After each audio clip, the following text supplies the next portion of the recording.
श्रीगोंदा तालुक्यात बनपिंपरीत हॉटेलमध्ये वास्तव्यास असलेल्या महिलेचा खून, संशयित आरोपींना अटक। तालुक्यातील बनपिंपरी शिवारात एका हॉटेलमध्ये वास्तव्यास असलेल्या महिलेचा खून करून मृतदेहाची गुप्तपणे विल्हेवाट लावण्याची धक्कादायक घटना उघडकीस आली आहे। फातिमा उर्फ आसमा शोएब उल्ला शेख, वय अंदाजे 25 असे खून झालेल्या महिलेचे नाव आहे।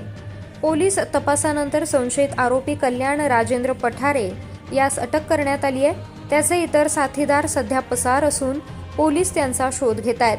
बनपिंपरी हे नगर जिल्ह्यातील एका बड्या नेत्याचे गाव आहे। हा खून दिनांक 17 मेच्या पूर्वी झाल्याचा अंदाज आहे। प्रशांत हॉटेल बनपिंपरी येथे राहत असलेल्या फातिमाचा मृतदेह हातवळण येथील शेत गट क्रमांक 111 मध्ये पुरण्यात आला होता।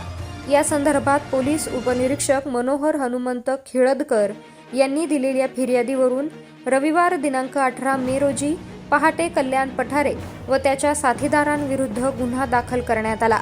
कल्याण पठारे हा या हॉटेलचा चालक असल्याची माहिती आहे। खुनासाठी कोणते कारण होते हे अद्याप अस्पष्ट असून संशयित आरोपीने आपल्या इतर साथीदारांच्या मदतीने स्कॉर्पिओ वाहनातून मृतदेह नेऊन शेतात पुरल्याचं निष्पन्न झालंय। पोलीस चौकशी आणि शवविच्छेदन अहवालावरून हे प्रकरण खुनाचे असल्याचे स्पष्ट झाले। सदर खुनाच्या गुन्ह्यात इतर सहभागी असलेल्या संशयितांचा पोलिसांकडून शोध सुरू आहे। कल्याण पठारे याने गुन्हा कबूल केल्याचे पोलीस सूत्रांनी सांगितलंय।